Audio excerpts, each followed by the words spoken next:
Okay, man, are you ready to go? I'm ready to go. Now, come on, now crank this motherfucker up.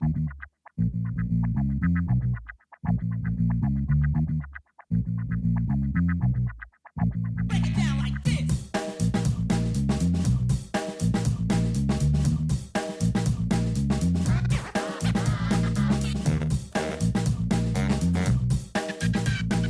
Hello, Internet. Gino, that big Guido Greco here again with another episode of Deep Listens. And today we're covering a game that you might not have heard of. It is a game by the name of Bossgame, the final boss is my heart. I did say that right. Yeah, the final boss is my heart. Oh, no colon. Bossgame, the final boss is my heart. Joining me, as always, to discuss all things video games, Pete Busby. Hello, Pete. It really feels like there should be a colon in there. It does. Weird. I'm confused. All right, regardless. Hey, I'm excited to talk about a game that, like Gino said, a little under the radar, but I think deserves more attention than it's been getting. Fun fact this week is about one of my favorite subjects of all time. Bananas. Yay! Yeah. Thought we were out of banana facts, didn't you? Nope. There's more. So, bees. When bees sting, they release a chemical compound that attracts other bees, and it's isoamyl acetate. That's the chemical compound that bees use when they sting things and they're like little stingers get pulled out. Weirdly, though, synthetic isoamyl acetate is also the ingredient used to create artificial banana flavoring. Oh, no. Weird. Yeah, which makes people wary that eating synthetic banana treats near beehives can cause greater aggression in bees. Huh. Fortunately, from the research I've seen, that's not the case. So you can Boo. be safe. Oh. I know. But generally, maybe you want to avoid eating candy near bees anyway. Just, it doesn't seem safe. I mean, I would like throw the Dang candy it, I was gonna- at people I don't like, and then they get attacked. It's a bee Bees. bomb. It's like in, oh, God, Bioshock. Instead of shooting bees out of Yeah. your hands, you just throw banana Laffy Taffy. Yeah. So what you're saying is if I just like take a banana Laffy Taffy and then hand it to an unwitting enemy of mine and put them near a beehive, it won't result in them getting stung the way I'd hope? Unfortunately, no. You'll probably have to like shove them into the hive or something. That leaves so much more evidence than if I just gave I them know. Laffy Taffy. Here, have some jokes and be attractant. And also, banana Laffy Taffy is my favorite of the Laffy Taffies. I got like a mixed candy thing for Halloween, and the only Laffy Taffies that were contained in it were banana. I was very confused. I was like, oh, you gave me the best one. Thank you. That other voice you may have heard is that of the mistress of games herself, M. Palladino. Hello, M. Hello, everyone. Thank you for letting me pick a game that was made in a lab specifically for me. I promise I will hold off on any very lesbian-themed games for at least the rest of the year. You mean the last time you get to pick, it's going to Yes. be something else? Yeah. A lot of yes. forbearance. We appreciate the self-control, Em. Thank you. Also, Excellent. a game that when we announced it in the Discord, everyone said, I think I know who picked this. That Pete, he loves his lesbian balls. Yep. Exactly. Yep. Well, before we discuss Bossgame, just a little bit of housekeeping. Reminder, you can get in touch with the show at DeepListensPod on Twitter, deeplistens.libsyn.com. We have our comment sections, and deeplistenspodcast@gmail.com.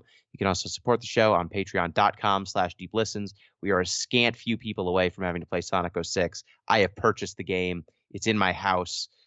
It's in its own room. We don't go near it. We don't go near it. It's in its shrink wrap. I will not be letting that beast into my home until you make me. It smells vaguely of chili dogs. Sure. Gross. Yeah. Is it supposed to pulsate? There's a weird ooze around it. It seems to get wider every day. Yeah, so you could be the person who puts us over the edge.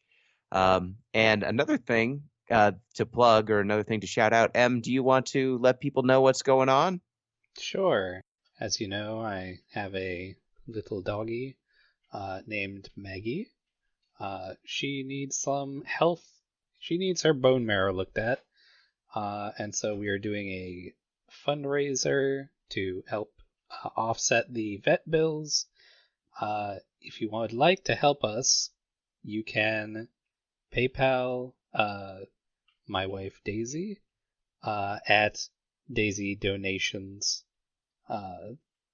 at wherever that is, PayPal PayPal. at Daisy Donations. Do you want to spell that out for people, at least the Daisy part, just so Yeah, people we're know? talking Y or IE. Yeah. What are we looking at here? DAISY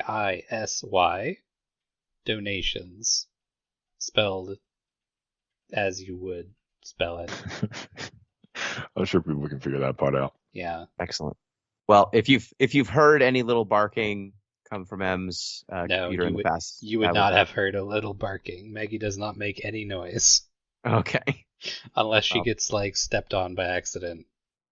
Maggie has definitely been a buddy on streams and has shown up. Yeah. So fans of the show or people who have seen any of my streams or M's streams, there's usually Maggie makes appearances. Yeah. She's usually wandering in the background.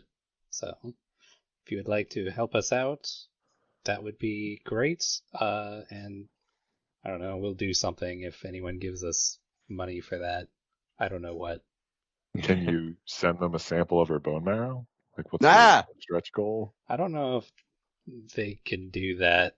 I don't think they can. I don't think that the government will let you ship that. I don't know if you would want it. Maybe not that, but we'll like put a picture in the Discord or something Nice. with your name on it next to her. With a very little doggy cone. Yeah. She a little dog. Yep. All right. So speaking of the Discord, if you were to support the Patreon, that would get you access to the Discord, which would maybe let you be on the Discord report. The Discord report. Boopa-doopa-doopa-doopa-doopa-doo. This week on the Discord, Pete. Yeah. I would like you to Google a creature Oh, gosh. and just look at it. Please look up the prickly dogfish for me. That's not an endearing name. I'm worried already. It's something that you just need to see. This is a shark. Oh, Yeah. why is it so red? It's spiky. Why is it so sad? Yeah, it's so Ugh. sad looking. It's got a big nose. It's funny. It's bigger than I thought, honestly. Yeah. It's such a round boy. Oh They my don't know God. how many there are because they just go did a on the bottom close-up of the its ocean. mouth. It's horrible. Its schnoz is incredible. Yep. Look at its very human nose. Do they like just Very find this human. thing? What's its deal? I don't know. I don't think they It's just between found New it. Zealand I and think it's just, Australia. I think it's just out there in the world, and they were like, "Hey, check this out."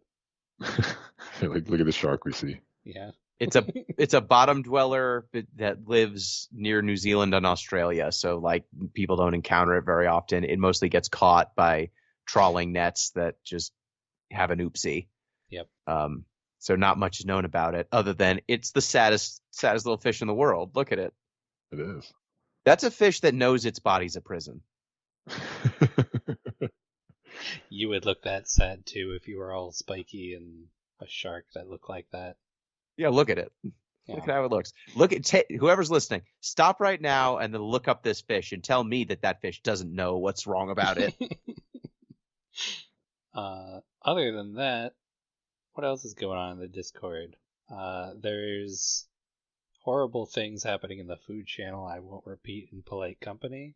Yeah, As we'll have to usual. get ZP to tell that story another time. Needless to say, it involves cheesecake and the boy who is too polite.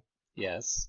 What if you were Okay. too polite and you were offered something that was not food, and you can't refuse food? It's technically calories. Technically, you could eat it. It's unfortunate. What else? You seem to have gotten back into Yu-Gi-Oh. What's up with that? So I need something to waste time with sometimes. And so I have Dual Links on my computer and also on my phone. And it's like Yu-Gi-Oh, but if Yu-Gi-Oh was like 3 slots on the field instead of 5, so it's smaller. Yeah. It's like modified Yu-Gi-Oh. Yeah. Does that mean the games last longer than 2 rounds? Not usually. No. Yeah, it lasts as long as you can stall until they kill you. But it's also 4,000 life points instead of 8, so less to get through. So it could end really fast. If you like summon one thing that's really big, you just end it in one turn. Yeah, I don't know. It's fine. They've been having some events I've been playing. Awesome. Yeah. Yeah, I mean, I the only won't- other stuff was... Oh, go ahead. I won't pick a Yu-Gi-Oh game anytime soon. Thank you. I'm reassured. I will spare you this fate. I originally started playing it because I was like, maybe I'll pick it for this show when I was trying to torture you two. And And you tortured yourself. I only ended up torturing myself. I've been getting back into chess some. I'm like a very, very middling player, but I also considered like, can I just pick chess for the podcast? You could You play, could. You could pick 5D chess. Ooh, now we're talking. Yeah. Okay. I want to put a pit. I'm going to have a sick transition later. So you say a chess. I'll cue you up, Pete, later on, and Okay. you say something chess. Just mention chess. But before that, what's your opening? Depends. So against E4, I play the Caro Kann. Against D4 and everything else, I've been playing the classical Dutch, but it's not going too well. I think I need to switch. What does that mean? Classical Dutch is F4. The Caro Kann is, oh God, C3, D4. Those are the pawn moves. They're pawn moves that you do at the beginning of. There are like only so many good moves you can make from an opening position in chess, and so if you are white, you get to make whatever opening move you want. As and white, then, I play the Jabava London. The what? FYI. Say it again. The Jabava London. What'd you call me? Excuse me. Okay. Well, yeah. So like white, there are some canonical openings. Black, there are canonical defenses to those canonical openings, generally speaking.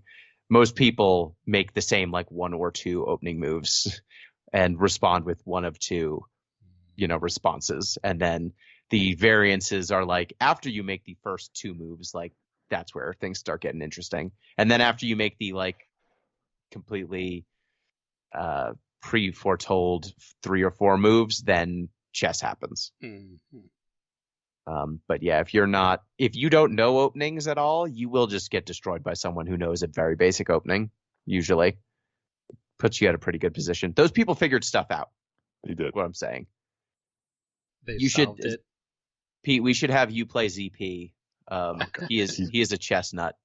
He's but not like way better than me then. No, I played him when I got into chess when the Queen's Gambit came out because I'm an idiot.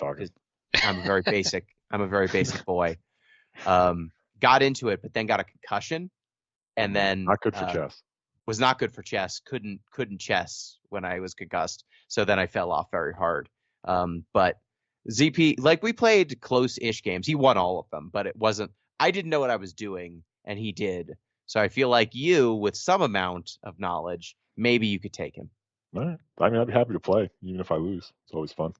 Excellent. So speaking, Pete, you were going to say chess, you said? Is that what you said? Yeah. Like chess? The game's been around for a long time. It has black and white pieces. Chess. Awesome. Well, speaking of chess, my shout out of the week, I played an auto chess game called Tales and Tactics. It's an early access game. Auto chess is a genre that is based off of Dota Auto Chess, which was a mod of Dota 2 that kind of turned it into a drafting but also kind of chess game. You put characters on a board and then hit go, and then they just go to battle, and you level them up like battle after battle to make them stronger. Tales and Tactics is a single player variant of this genre, and I picked it up because Arbitrary Water Redacted, host of Off the Deep End, said, "Hey Gino, I think you'd like this," and I was like, "Okay, sure." Yeah. And so I installed it and got very far. I've gotten to the top of the challenge ladder. There's nothing more for me until they release an update. But I was streaming it, and one of the developers of the game came into my chat Oh, Oh, hey. that's for a bit. nice. And that was cool. Talked about the game and balance things that I noticed. Mhm. Did you help them solve anything? We'll see if some of my suggestions show up in the next patch. And we'll I think totally sue them. Yeah. I think maybe the void chest, like they have some like item that you can invest money in to get steady returns instead of getting random pulls. And one of the options of those like known returns is something where you can like ban units so they won't show up in your random pulls. And I thought the number of bans that they gave you was too low. If the number of units is too high and you're only banning a few of them, then the math doesn't start tilting into your favor until way too late in the game, in which case you're usually dead by that point. So I said, hey, it seems like you should be able to ban more because you've got so many units. And they were like, sure, we'll try that. So we'll see. But I was able to positively identify the most broken unit in the game, which they were like, yeah, that's getting nerfed. What makes it auto chess? Does it just go? It just goes. So what's the gameplay? So you are drafting units. If the units will have like traits that make them synergize in some way. And then as you pick units, if you get duplicates of the same unit, if you get a certain number of duplicates, they will fuse up to level up the unit you already have. So you want to... In the actual match and not like the...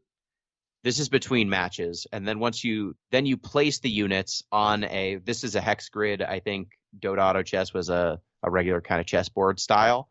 Once you place the units and hit battle, the units will then automatically move at each other and start auto attacking. So you kind of know where the units want to be. Like some will have horizontal attacks, so you want them in front of enemy units. Some of them will like disappear and appear behind enemies, so you kind of can place them wherever because they're going to vanish at the beginning. Some are melee, some are ranged, so you want to like the placement matters. And then they will automatically go and attack each other. So it's a pretty fun time. It's mostly a game of positioning and knowing basic drafting. So Em, I think you'd be good at it. I don't know about all that. You're good at drafting. I've drafted with you. You know what you're doing.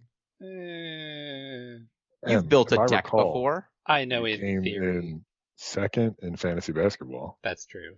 Also, That's true. Speaking of the fantasy basketball, I have forgotten that that's happening.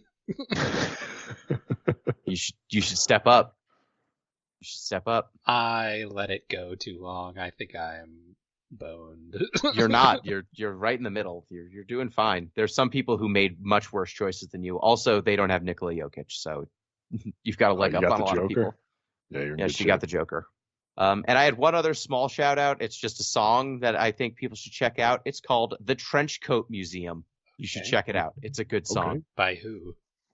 They get the band name, so I don't send you to the wrong song, but I've been enjoying it very much. Someone on like a local indie station played it, and The Trenchcoat Museum by Yard Act. They're very British. Act. It's 8 minutes. Only the first 3 minutes are like this. Then are like the song that I recommend. Then they just kind of riff for 5. So feel free to, if there's a radio edit, listen to that version. I would say, but it's a good song. It's good. If you like cake, it's evocative of cake. Okay, is what I would say. Who doesn't like cake? good point. Great point. Speaking of things everyone likes, Bossgame. That's the game you picked, Em. I did. Why don't you tell us a little bit about it? Bossgame is a lesbian romance boss rush. Literally how it's described in the one-line description that I have in front of me. Developed by Lily Core Games. and it is about Sophie and Anna, who are girlfriends, who are broke, and they are trying to get money by hunting devils, and things take some turns in that process. It is a rhythmic boss fight game, is how I would describe it. Yeah, I think there's kind of two main things going on. There's the combat, which is pretty unique, and we'll break it down. And then there's a very Undertale adjacent art style, and some Undertale adjacent writing, I would say, in terms of tone. But then the story itself, like you said, it's two girlfriends trying to make rent by fighting bad guys. Yep. Or so it seems. Or so it seems. So P, what did you think as the resident person who hates Undertale? What did you think of this game at first blush? As the person on this podcast with the wrong opinion, go ahead and tell us what you thought here. I thought it wasn't as good as Game of the Year Valda's Story of Abyssal City. I'll tell you that right now. I liked it better than Undertale. I think mostly because it didn't wear out its welcome the way Undertale did. You know how everybody hates the ending of Undertale? That was my main problem with it. Yeah, everyone hates the ending of Undertale. Yep, that's what people always say. No, I liked it. I mean, the gameplay, I liked the sort of rhythm elements, the balancing offense and defense aspect of it. The story, had its moments. It sort of came and went for me right there. But I was, generally pleased, I would say. Great. And did the art style work for you? The art style and music? Yeah. My issue with Undertale was never the art style or the music. I generally liked this game's sort of boss sprites. Some of them got a little simple and line drawing-y, but other ones like Dawn's character model, I thought were really cool and sort of quirky and fun. Okay. And the actual prose you did not find it too twee? No, I did find it twee at certain points. My problem with dialogue games, or even some movies and stuff, is dialogue is really hard to get right. And the problem is people don't talk the way they talk in books and movies. But if you wrote books, movies, and games the way people really talk, it would be horrible. Just imagining listening to me for 2 hours. Ugh, who would want to do that? So it's tough to do. So I don't blame the dev. Obviously, they put forth a great effort. But, it hits and misses when you have very dialogue-heavy games. Okay. All right, cool. I just thought I'd check in because I feel like that was something that it comes at you real fast, real up front. And so I wasn't sure if that would be a barrier. If you made this game Undertale length, I could very easily see my opinions changing. And maybe that's just because, it's not for me, which is fine. Things should be for me, but they don't have to be. Everything should be for me. This game is only 3 hours long, so yeah. I think that's on the longer end even. Yeah. So it's not going to overstay its welcome. No, not at all. If you don't want to play Undertale, 4 times to get all the endings? Yeah. And there's only one ending as far as I know, so there's that too. Yeah, so speaking of games that are for people, this game seemed like it was very much up your alley. How'd you like it? Why do you say that? Because you picked it. I did pick it. And also everything about it. And also everything else about it. Yeah. I am on record as an Undertale fan.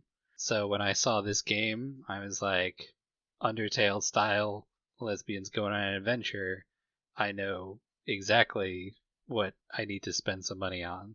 And so I picked this game up. And it's really good. I didn't have any problems with the writing because I think it's more for me.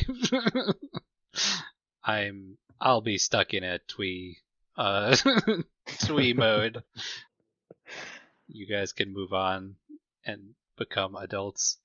But I don't know. I didn't have any problems.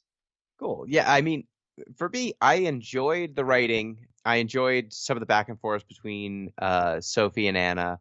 I enjoyed the overarching story for the most part. I think my issue is a little bit of the tension between the boss fight. It's not even that big of a tension between the boss fights and the narrative components, because the boss fights in this game are, I mean, it's the main gameplay outside of just reading the dialogue in between battles. And they're pretty frenetic, almost rhythm game-esque. You control Sophie and Anna simultaneously. The game recommends, if you're playing on PC, to play with a controller. I strongly recommend that. I tried playing it on a keyboard. It was miserable. I gotta get a controller again. I don't know where my Steam controller went, but I played this on keyboard, and you shouldn't. Don't. Don't. It's not as good. No, the key component is, so you're controlling these two characters simultaneously, and Sophie's actions are mapped to your left hand, and all of Anna's actions are mapped to your right hand. They each have a light attack, a heavy attack, and a block.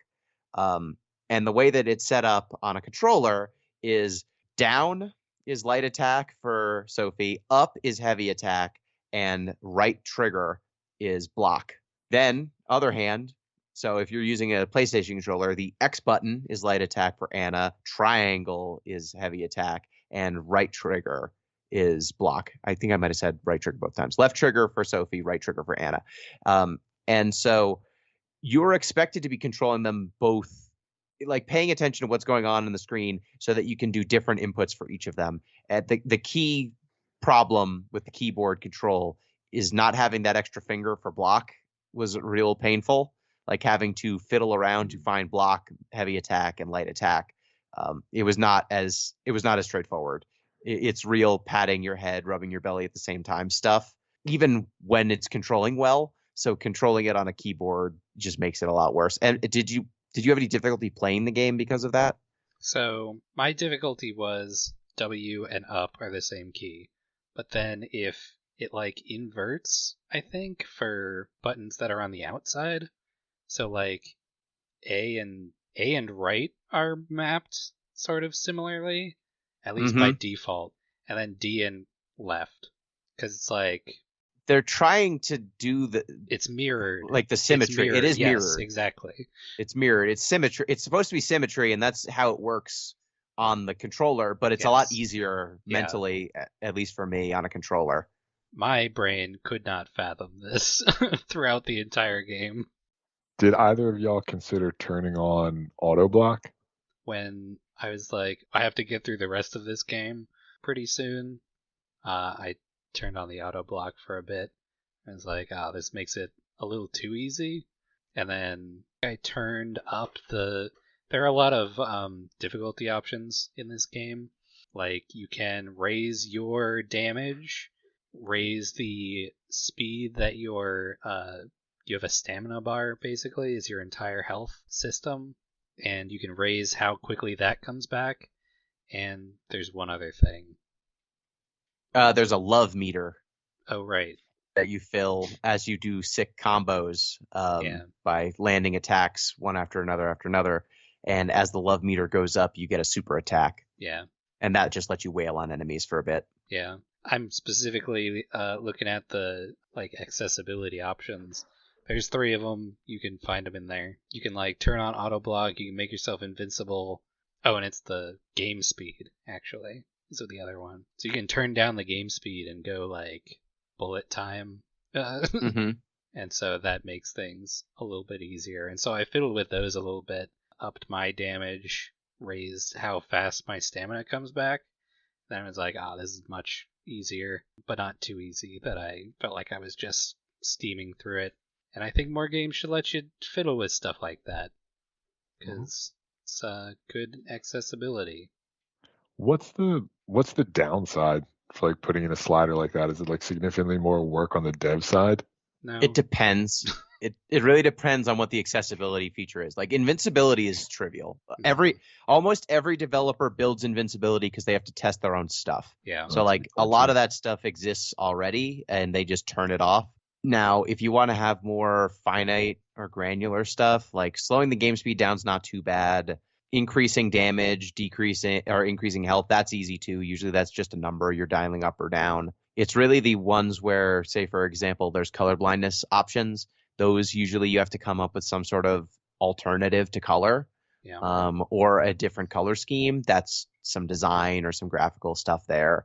Accessibility options with like making more subtitles or changing font sizes isn't bad, but subtitles, obviously now you have to get the whole script coded in. So like it really depends, but the ones they've implemented here are usually pretty straightforward, and I think they were great. Like good. Add this stuff to the main game. Don't block achievements. Like let people see this game. It's got a story to tell. There's a reason to be here beyond the combat. Even though for me, I love the combat. It's real good. So like we were saying about the combat, you can block with each character individually. If a character gets stunned, so if their stamina meter will go down when you attack or when you block, and just holding block will decrease the stamina meter. If your stamina meter gets punctured, you fall through the bottom, you'll get stunned. That character will be stunned, and then the block button that used to block for them will instead cause the other character to spend their stamina to send love to their partner and get them revived. So like if Sophie gets stunned, her block button instead becomes a send love button from Anna. And when she gets unstunned, you just keep battling. If you get hit a second time when you are stunned, you get KO'd. So when you're stunned, your meter will heal itself over time, just not as fast as if your partner's sending love. If you get knocked out, the meter does not recover unless you send love. And if both characters get knocked out, it's game over. What do you think of that health system, Pete? Did you have any difficulties with it? Did you find it compelling? What do you think?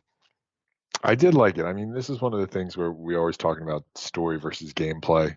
And I mean, the love meter is a pretty straightforward application of this being a lesbian love story. I thought this was an interesting application of sort of, first-person shooters have moved towards this sort of rechargeable health system in the past. I'm not a historian. I'm not going to act like I know how many years, but recently, let's say. And I don't think I've ever seen it applied similarly to RPGs or turn-based games. That might be just my ignorance of the genre, but I thought it was interesting to see it applied in the same method, especially because this is basically a rhythm game. So it makes sense that if you drop your combo sufficiently, the run ends. You don't have any health bar in DDR, but if you miss enough dance steps, eventually the level just says, all right, give up. Yeah, and I did like the way that it combines the blocking with the visuals. It makes it somewhere in between a rhythm game and normal combat, which I really appreciated. This game also, I think, is out for mobile, so all of this stuff is translates well to a phone too. Mobile. Yeah, I think it's like originally on mobile. It came out October of last year on mobile, and then spring this year for PC. I just feel like you wouldn't have enough buttons. I mean, I feel like it's more of a like tap or hold situation. Yeah, you tap or hold on the faces. Yeah. Oh, okay. So it's slightly different controls, but this is made for an even simpler control scheme. But yeah, keyboard is the worst of all options. Don't do that. So yeah, Em, did you vibe with the controls beyond fighting with the keyboard? Like, what do you think of the actual design? Yeah, I mean, like, definitely don't play with the keyboard. I can't stress that enough. But as far as like the actual like rhythm of it, it was very nice. Like, you kind of are alternating between like blocking an attack on one, charging an attack on your other character, and then maybe the enemy does some like different style attack, and so you have to swap around. And then you have your love meter, which is like filling up when you make attacks, and then you can stun the boss. And so there's kind of like that back and forth that's pretty nice.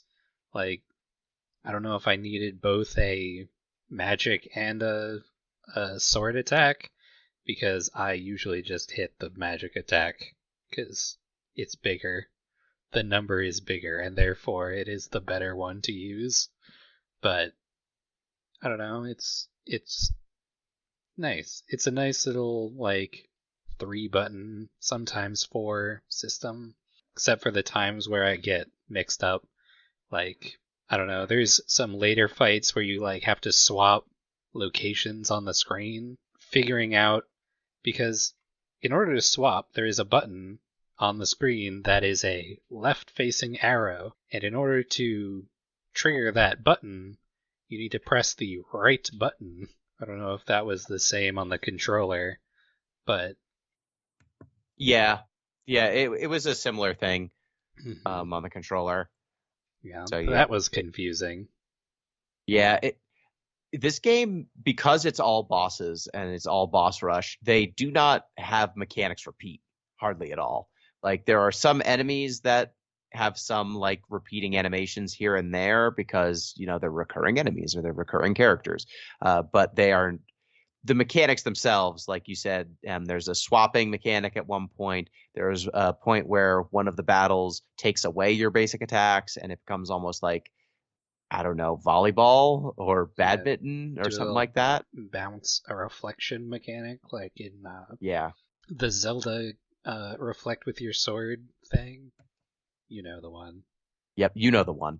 And like sometimes they give you another character other than Sophie or Anna to control, and they've got slightly different moves with their heavy attack.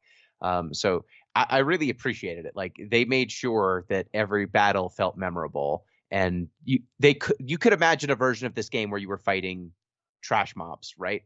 Like where they had regular combat and then just tried to pad out the run length, and they resisted that, and I really appreciated it. Yeah, all the like minor, like the Sams are the one that keeps recurring, which are like little robot things. I don't know what they're supposed to be. It's got like propeller heads Yeah, too. they're like little puppets or something. I don't know, but they're like built into the mechanics of the boss battle. Like it'll summon extra guys and throw them at you or whatever. And sometimes they have like little shields that are associated with your respective sun and moon imagery, because Sophie and Anna are coded to be sun and moon through the story. Yep. You have to sort of correspond to that in order to make your attacks. Otherwise, they will get blocked. Things like that. It's usually pretty simple. Like you can tell from the visuals pretty easily what you have to do. Yeah, and I don't think the game did too many fake outs either. There weren't too No. many reflex checks, really. Mhm. There were a lot of patterns where maybe it was misleading at first, but it's very easy to restart most of these battles, and the patterns don't change too much when you restart. So once you learn the attacks, it tends to be pretty straightforward. I just kept expecting the game to throw something at me that I'd be like, dang, that wasn't fair. And it just basically never happened. Like a lot of the time, I felt like I could read what the opponent was trying to do, and it wasn't trying to be really brutal. So you want the Sans Undertale fight where it just messes with you? No, I don't. I Oh. just kept That's the expecting. retreat one, right? Which one? There's the one fight in Undertale where you're not supposed to fight, you're just supposed to continuously retreat, and each time you get a little bit further away. I mean, that happened. I was Yeah. thinking more like Fury. If you remember the last Oh, yeah. one of the last boss rush games we played, that was many years ago. But Fury, you would like get to stage 3 of a battle, and then the boss would just pull out a move that just insta kills you or something. It's like, oh, cool. That move I only get to see once because I don't block it the first time, and then I have to fight the first 2 phases of this fight again so that I can see this move and figure out how to deal with it. Like that never happens in this game. Even Yeah. the moves that knock you, because of the way that getting knocked out works in this, it's very rare that both of your characters get instantly killed at the same time. Maybe you fail to block with one of them, maybe one gets stunned and one gets knocked out, but usually there's enough of a pause between the attacks that you might even recover from the stun before the next attack comes in. And as long as you can keep one person upright, you can come back, which it's really forgiving. It makes like playing around with the rhythm game elements and learning the bosses not a chore, which in boss rush games it can become that, right? It can become, I've been fighting this boss for a half hour and then I keep getting to this one move, or I just screw up once and now I have to do this whole 10-minute battle again, and that's not fun. I don't enjoy that. I shouldn't say it's not fun. Some people enjoy that. I don't. And this game managed to thread that needle really well. Yeah. Not to call out Billy, who is not here to defend himself, but that Fury was his pick for that one time we went over to his place Mm-hmm. for the GBCer. This is definitely not in the same. No. Yeah, it's much more forgiving. No, if I that didn't even game, remember Fury. Yeah, right? I just looked it up. I remember that one. yeah, if that game is a boss rush that's trying to be very edgy, this is a boss rush that's trying to be very rounded. Yeah. It's very human and it's very inviting, and that game's very like, you're a little baby. Goo goo gaga. Get good. Get good. And this game's like, hey, want a hug? Do you want to Yeah. turn on invincibility? Come on, bud. Yeah. There's other stuff going on. I think there's a reason to. I'm going to go out on a limb here. It was a past in science fiction. There's a reason the protagonist in Fury used a samurai sword, whereas this one did not. Yes, Because very much ladies so. with swords is cool, and samurai swords are edgy. Yep. But hey, a lady with a samurai sword, though. Ooh. Lady's got a broadsword in this one. So I feel Did like 2B that have a samurai sword? She did. I thought so. Yeah. she does. It's the aesthetic, baby. Yep. So like now turning to the story here, like we covered the broad strokes. Like Sophie and Anna are two broke girls, just trying to make it in Mammon City. Yeah, quick pop quiz. How quickly did you know that everyone else was evil? How quickly? Instantly? Like Yeah. the second the name came on screen? Yeah. The second you saw Donovan's face? The second that Sophie said she was a priestess of the Church of Mammon, Yeah. I was like, okay, so for those who don't know, Pete, could you explain what Mammon is and Sure, why I'll it's do a such a little. dead giveaway? Yeah, I'll do a little biblical exegesis for you. So mammon is like a term used in the Bible basically to signify the pursuit of wealth. So it's unclear whether it's like an actual like demon or just like a mindset. But basically the line is Jesus is talking to people as he does, and he says you cannot serve both God and mammon, meaning you cannot both serve God and seek wealth at the same time. So it's a tainted grind set, is what you're saying. Yeah. Or an actual literal demon. Like I said, doesn't really Jesus doesn't really explain himself. He's just vibing. Yeah, he's just riffing. But yeah, as soon as they said Mammon, I kept mixing up Mammon with Moloch from Gino. Allen Ginsberg's Howl, which is a different biblical figure. Moloch is a demon or a pagan god that people would sacrifice children to. And in the Old Testament, they say a few times, like, don't sacrifice your kids to Moloch. Don't do that. Guys, come on. Knock it off. That's bad. Don't do that. Please. God's not cool with you killing your kids to Moloch. So I kept thinking of that because in Howl, the entire section on Moloch is very much like, hey, the pursuit of wealth is bad, and some of the stuff that's going on in this capitalist society, I don't know, man. And so I thought that's what they were going for, but I was foolish. It was a different biblical reference, but was going for the same thing. Yeah, you were like right next to it. You were in the neighborhood. Yeah, it's a shame. If it was in fact Moloch, I could have read a few lines of Howl because that poem slaps. But instead, I will just mention what a fool I was for wanting to read that sick poem again. But yeah, once you find out that it's the Church of Mammon, you kind of know where it's going. You should. And Sophie being a devoted priestess to this, I mean, what are the doctrines of the church, Em? Like, what is the Church of Mammon all about? Oh, geez. They So say like one some of the commandment tenets. is like the weak shall perish, basically. Yes. Right? Oh, yeah. The weak shall perish. I forgot about that. You're not supposed to be friends with any of the other priestesses. You're put in constant conflict with each other, and only the strongest priestesses get assignments, basically. So yeah, Sophie is trans canonically, and I guess comes out at an early age in the church and decides she wants to be a priestess, and the head priestess allows it, and so Sophie feels very indebted. Yeah, surprisingly supportive. There's nothing wrong with that. Yeah. That's not being friends with your other priestesses or asking for help or what else? Expressing weakness of any kind. Yeah, exactly. Yeah, and then so she's very in with the church, and the church is maybe suspect. What's Anna's deal? Anna is a fire mage. Yeah, she's like a wandering mage, basically, who left her hometown. It sounds like because she wanted some more adventure and excitement, and sort of like left in reasonably bad terms. Let's say, just sort of like pieced out, didn't say anything. Yeah, she left the video game Midwest to go to the video game big city. Yeah, left some people behind, namely Dawn. What is Dawn's deal?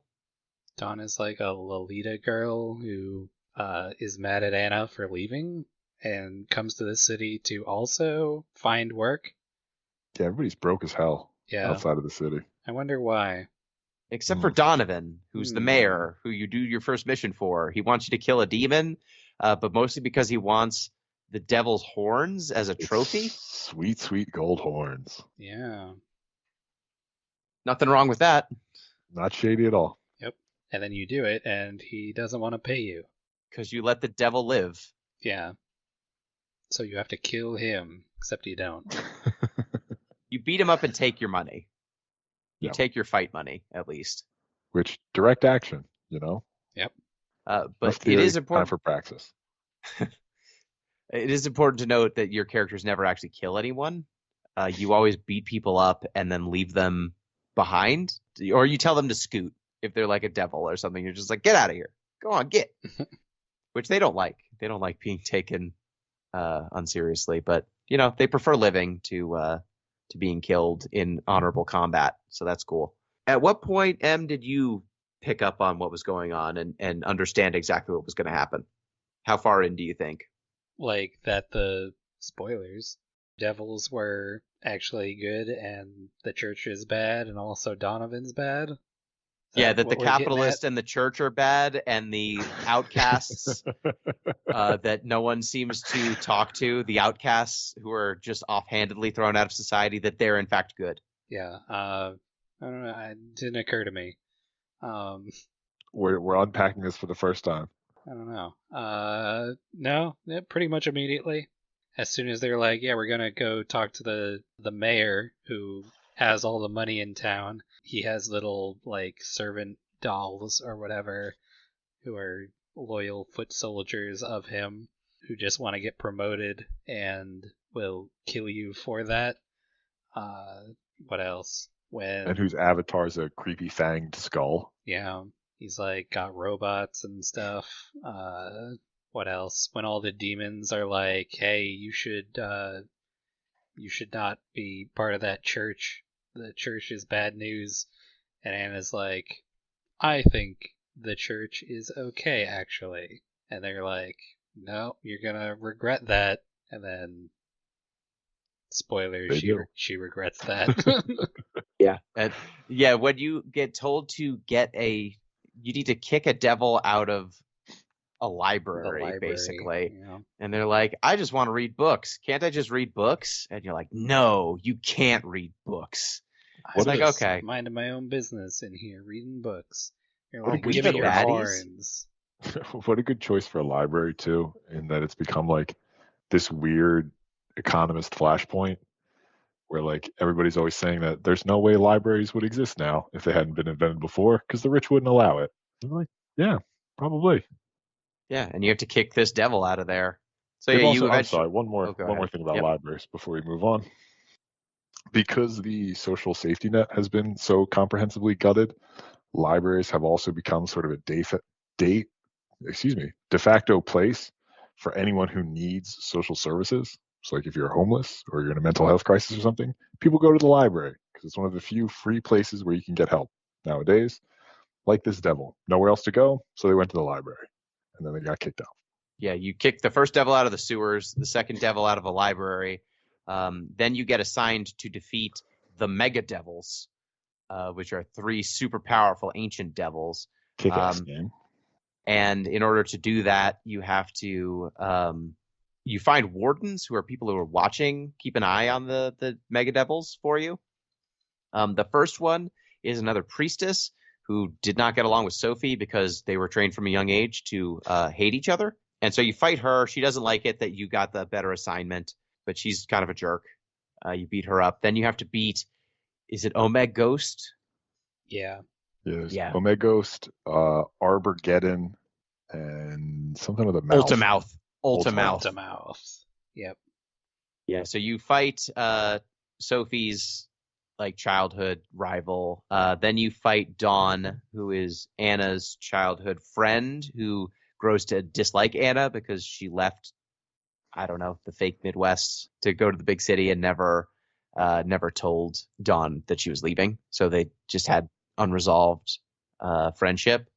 So you have to fight her. Oh, also her job is to watch Ultimouth. And so by you defeating Ultimouth, you are ruining her job. Yeah. And she also is very much a like live and let live sort of person. She doesn't want to change the world. She just wants to exist. And your characters are do-gooders. She says her line is like, I need this job and they won't pay me to watch an empty room if you kill the devil. Which, like, yeah, I guess that's a problem we might need to confront as we're going through this adventure. What a fun make-work program, honestly. Yeah. If there are more devils, then we can just pay people to kill devils and also protect the devils. Yep. So really, by killing devils, you're ruining the economy. The war economy. And then the final devil, Arborgeddon. Who is the warden of Arborgeddon? Does anyone remember the name? Mira? It's Mira, yeah. Mira, yeah, because she uses a mirror. Oh, they. They, yeah. Oh, excuse me. I apologize. They use a mirror. My bad. And they were also Anna's friend? No, Sophie's. Sophie's friend. Yes. They were also part of the church before leaving and then becoming a devil themselves. What? So Who could the have twist seen is, this coming? what? Do you want to twist the twist? Sure, I'll twist the twist.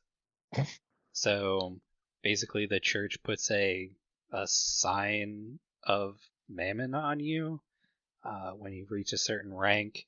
Also, nothing shady about that at all. Yeah, that's No not weird at biblical all. undertones to that one. Nope. It's a sick back tattoo. Don't worry about it. Yeah, it's fine. It looks like a sun, so it must be good. And it glows ominously. Yeah, right. And so when you start to question your faith in Mammon, it like turns you into devil. It gives you devil horns. Yeah, it gives you devil horns. And I guess that's where the other devils come from. So maybe over time it does more. Possibly. Oh, that's an interesting question. Whether Mira and Sophie will one day become giant demon trees. I don't know. What does that mean for her and Anna's relationship? The power of love will protect from that. Unless it's awesome. Yeah, unless it's sick. If it's You know what sick, yeah. This is going to be like a Shrek situation, Mm-hmm. where instead of reverting to normal, they're both going to become demon trees. Yeah, that's a pretty good bet, I would say. I love Armageddon Sprite, by the way. I love the demon tree, like the demon Wispy Woods, down to like the star attacks that happen. But then also the upper parts of the tree, you can see like the body of a person kind of in the upper boughs with horns, which that's really cool. I really love Ultimouth, creepy giant stomach mouth. Yes, that's also great. He's just so hungry. He doesn't want to hurt you, but he's so hungry. And I just love, like, could you just, like, let me eat you? Like, my boss really wants me to eat you. In the creator's commentary, she's like, it was going to be a, like, noble warrior archetype, but then that was kind of boring, and so I made Ultimouth into a coward, and it was funnier. So we kept that. It's like, yeah, that's a good decision. When in doubt, make someone a coward. Yeah. I just appreciate that as like a storytelling approach too. Like, what do I think's funniest? Let's do that. Yeah, that's the same More thing with the it's the same thing with the Mega Beasts or the Mega Devils. She was like, what's like the most anime thing we can call these things? And was like, is Mega Devil too much? Nah, that's perfect. Just right. Yeah. Let's do the Gurren Lagann approach and just Exactly. make it as big and obnoxious as possible. Gino watched that for the first time recently. I did. It's pretty good. Did you like it? I did. It's pretty good. I like most of it. I like the back half more than the first half. That everyone ever. Yep. So yeah, boss game, like you beat the Mega Devils, then Mira is saying basically Sophie rejects Mira. She turns away her friend because Mira is a devil now. You go back. The priestess is thankful that you defeated the Mega Devils. There's a crisis of faith. Sophie's like, "What's going on here?" Anna's just like telling the priestess off because Mira's a fine person, and most of the And Mega 'cause Devils are not actually bad. She's told off every character in this game thus far. What's one Also more? also that, and so eventually the priestess is like, I'm not going to take your blasphemy anymore, and so you have to fight the priestess. After you beat, like right before you beat her, Sophie leaves the battle, and you have to finish the fight one-on-one with Anna, which was a cool design decision. Yeah, tough moment. And then Anna and Sophie become estranged for a bit because Sophie can't reconcile her religious upbringing with her current lifestyle and the facts that she's learned by going out into the world. I feel like there's a metaphor here somewhere. Nope, Nah. there isn't. Very straightforward. Okay, let's unpack does anyone want to unpack the metaphor, or do we feel it's too obvious? It's absolutely too obvious, but you could say it. Lay it out for us. I mean, it's a bunch of like queer metaphor, right? Like, Correct. hey, it Ding, turns ding, out, ding. yeah, You it turns did. out my religion does not accept who I am as a person. It's counter to my experience of life, and rather than trying to build a space for me, my religion has decided that I am the problem. I am a problem, and will not accept me into this space. And so Sophie comes to eventually reject that religion, the Church of Mammon, which is good because it's the Church of Mammon. It was clearly evil from the beginning anyway. It was all the way evil. So yeah, in the vacuum that the church's downfall leaves, Donovan, the evil capitalist, seizes control of the city, basically enslaves everyone, and then has them basically build a Tower of Babel. Yeah. Almost Big gold literally. tower. Yeah. Mhm. It's the Gold Tower or something. And he becomes a god at the top of it. I mean, literally exactly the Tower of Babel. Oh, and also Yeah. fascism is happening. Yeah. The Sams are like doing stormtrooper shit in the streets. And all there's like citizen commentary. They're like, damn, this sucks. We should leave. Yeah, and Sophie goes out and finds Mira, realizing that her faith was shaken. And Mira's like, hey, look in my mirror. And Sophie does. And then she fights her inner devil, kind of, and then becomes a devil. Yep. Which basically just means she gets some cute horns. Yep. For now. For now. Maybe becomes For a tree now. down the line. Trans metaphor on top of trans metaphor. Mm-hmm. On top of trans character. reality. Yeah. So yeah, she goes back. She runs into Anna. They reconcile at that point. I feel like we also skipped over, like, there are some cuddly scenes at the beginning of like them showering together and wanting some to nice art in there too of just like their everyday relationship. Yeah, so like it doesn't go straight to all the heavy stuff. It does start off with some nice little vignettes of their relationship. Like they're clearly a good couple. Yeah. It invites you. I forget at what stage in the story this happens, but it also invites you to take a break. Yeah. Which it's like I don't right see here. that in games too often. Yeah. There's like a developer cut in during this point. It's like things are getting kind of heavy. You should take a break. Like, you ready for that? Yeah. Here's a little palate cleanser. Let's look at them making dinner. And also, like, thanks for playing my game. Yeah. Too. It took like that's cool. 10 or 4 or 3 years to make, depending on who you ask, which I thought was very funny. Very true. No games should get made. It's amazing that any do. Yeah. That was very cute. More games should do that. Yeah, for sure. Could you imagine like Halo 3? Yeah, I was just thinking about maybe not all of them, but... LOL, folks, am I right? Making games is hard. But yeah, they reconcile. You then have to take down Donovan. You go, you find Donovan. You get to the top of the tower. And at the top of the tower, he becomes a god. Yes. And also a stock trading chairman. Yeah. who kills you with dividends. Yeah, Yeah, he kills you with stock market tickers. Yep, that was cool. Di- Very easy to read, but Yeah. cool. This sparked a question for me that I've never really come across an answer to. So like I was wondering if there's an inherent relationship between being queer and anti-capitalism. I've Like decided I know, yes. yeah, Over the right. course of our conversation. Yeah, like historically, capitalism has really like supported the like bourgeois, like Mhm. parents, 2.5 kids, nuclear family as like a system of society. So like being queer obviously sort of challenges that as a, inherently good standard. So it would challenge capitalism in that way. But I don't know what the exact relationship is between the two. M, please enlighten me if you have something. I mean, Hey, it's fine. You can just say yes and stop there. Anything that's anti-capitalism is cool with me. yeah. I think, as you said, it's like the nuclear family approach is very like, we need this amount of workers, so this many people need to be making babies, and so therefore everyone who is not doing that is unnecessary, and we should not be not be fostering that. I mean, there's probably the inherent link between capitalism and like the police state and fascism and basically anything. Yes.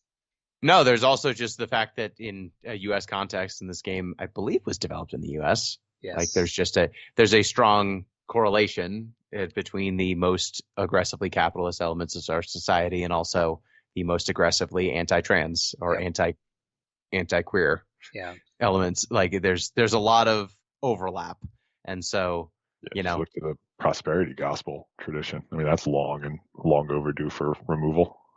Exactly. So like if those two sentiments tend to be intertwined in the U.S., so it's pretty easy. All of the queer people in the game have no money and also are struggling to get money, and some of them are homeless and ostracized from society, and seems like this is a reflection of statistical reality. Yeah, exactly. You get it. Yeah. I will say there is a moment there where early on Sophie is talking about, I'm going to reform the church from the inside. We don't need revolution. And then the game's like, nah. Nope. No. Get out of here with that. You cannot that's do not that. how this is going to go. Like capitalism is going to co-opt you like it does all forms of minority resistance. Mm-hmm. So yeah, I mean, you eventually go to the top of the building. You fight Donovan. He sends you to space, or he goes to space. He becomes a god. He becomes Mammon, and then you fight him in kind of like a volleyball sort of. Yeah. Yeah, it's like fighting Ganon, or I guess Ganondorf in Ganondorf, Ocarina of Time. Where he throws stuff at you and you have to reflect it with your sword. Yep, Classic. It's cool. And then you come back to Earth, and they get that cat. Sophie and Ed get that cat they wanted. They do. And Dawn and Mira start flirting, which is cool and fun to see. Yeah. Yep. I was really hoping, because they talk about getting a cat way early on. It's like they're gonna be like hanging out with the cat, and it was. Yep. And I really like how the game's credits work. Like they unlock a bunch of art. A lot of the art was done by fans and collaborators, and that all gets unlocked. You can go into the credits and like see the developers, and they link out to all of the developers' social pages and like developer pages from the game itself, which I thought was cool. Yeah, this game was definitely a labor of love, and I really appreciated that. I mean, you couldn't do anything for 10 years if it weren't. Yeah. Yeah. Especially making a game. My only gripe with this game's writing or like story is that we've played like at least 2 or 3 lesbian romance RPGs in recent times, and I think I like Christine Love's writing style a little bit better.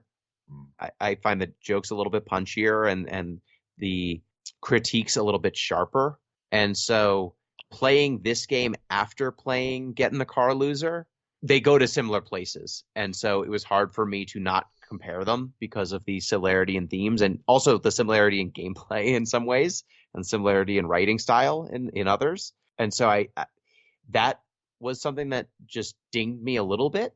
But it's not this game's fault, right? Like, another game existing is not. We cannot all be Christine Love. Ooh. Yeah, you can't all be Christine Love, and it's not like just because these two games are primarily about queer experiences and use RPG mechanics or somewhat RPG adjacent mechanics to tell those stories, doesn't mean that there can only be one, right? Like, not everyone's going to have played both games so close together, but I really enjoyed the combat. I will say, like, I might go back to this in boss rush mode just to keep replaying the boss battles because I think they're delightful. Wanted to shout out the person who made the music also, because the music is great. Rocco W, who has a Bandcamp. Very good music. It is. Yeah, kind of essential to the experience, I think. For sure. They toss in the William Tell overture. Yeah. Yeah. If I'm not mistaken, which, I mean, that just bumps whenever it comes in. Mm-hmm. I can't believe they got William Tell to sign on for that. Right? What did those rights cost? It's the whole thing. Just like how Final Stranger of Paradise got Frank Sinatra, they got William Tell and his overture. Eternal Sonata had to pay so much money for Chopin's estate. Friedrich Chopin's estate? Yeah. All right. Well, did we have any other thoughts on Bossgame? The final boss is my heart? Before we go, I'd like to point out one side. There are actually like a lot of very deep religious cuts in this one. I mean, we have Mammon, we have Tower of Babel, we have a sort of Mark of the Beast sort of situation going on with the church. Mm-hmm. I don't know if this person like deliberately made all these biblical references, but that's some serious scholarship there. Absolutely. Almost certainly. Yeah. I've said this before. There is a very close connection between like being queer and trans and whatever and having religious trauma. And that kind of is brought to the forefront here, shall we say. Yeah, for sure. What was my final thought? I had one. Oh no. But do you have it now? But do I have it now? I'll think about it. All right. Well, that means it is now my turn to pick once again what game we play next. And, we need another game with sun and moon iconography. We haven't had enough of it. Okay. And so I'm going to pick a game that I've been playing on my own dang time, but have fallen off of because I've been playing these games for podcasting purposes, and I want to get back to it. I want to play Sea of Stars. Oh, right. Okay. Which is basically a Super Nintendo style RPG that just came out this year. It is very much inspired by perhaps Chrono Trigger or maybe Super Mario RPG. Good references. You play as two solstice warriors, one on the winter solstice, one on the summer solstice. Can you believe one's the sun and one's the moon? Yeah. The Wild. solstice is longest and shortest, right? Equinox is equal. Yes. Got it. So yeah, we will play next Sea of Stars, which is available on Game Pass, and it's also available on PS Plus. So you can get access to that as long as you've got any of the big subscription services. So play along if you can. Em, did you get any final thought? Did you remember it? No. Okay.